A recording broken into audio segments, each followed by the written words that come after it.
আল্লাহ হেফাজতের মালিক হেফাজত করেন যে কোনো ছিলায়। আল্লাহর রহমতে সকলের দোয়ায় ঔষধ সেবন করে আমি ভালো আছি। আমার সাথে ফেসবুক ফলোয়ার, ইউটিউব, নৌকা কবির বিভিন্ন মাধ্যমে অ্যাড আছেন। কারো নৌকা দেখলে জয় বাংলা শুনলেই জলে, পুরো কথা না শুনেই উল্টা পাল্টা বলে। সকলকে আহ্বান জানাই, কথা সম্পূর্ণ শুনিবেন, তারপরে মন্তব্য করিবেন। তবে যারা গালাগালি করেন, ইবাদত বেশি বেশি করিবেন, বেশি বেশি গালি দিবেন। আমাকে গালি দেওয়ার বিনিময়ে আপনার নেকির অংশীদার হব, তাতেই আমি খুশি। সামনে সব কথা ফেসবুকে দেব না। আমার ইউটিউব নৌকা কবির অ্যাড হতে আহ্বান জানাই।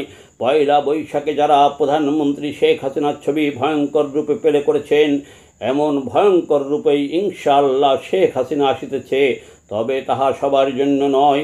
যারা দলের বঙ্গবন্ধুর আদর্শের সাথে বেইমানি করেছে, এলাকায় গঠন করেছিল আত্মীয় স্বজন প্রিয়জন প্রাইভেট লীগ, যারা জুলাই চক্রান্ত করে লাল স্বাধীনতার নামে 8-9 মাসে সাজানো গোছানো বাংলাদেশ করল যারা ভাঙ্গা দেশ, তাদের জন্য ভয়ঙ্কর হবে শেখ হাসিনা।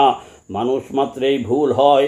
আওয়ামী লীগের যেসব নেতা নেত্রী, এমপি মন্ত্রী দলের ক্ষতি করেছেন, এখন জয় বাংলা বলে বলে জেল জুলুম ভোগ। দলের জন্য নোটসে যারা, তাদের কাছে ক্ষমা চেয়ে তাদের পাশে দাঁড়ানোর আহ্বান জানাই। তবে বেশি ভুল করেছে যারা, তাদের কোনো ক্ষমা নাই।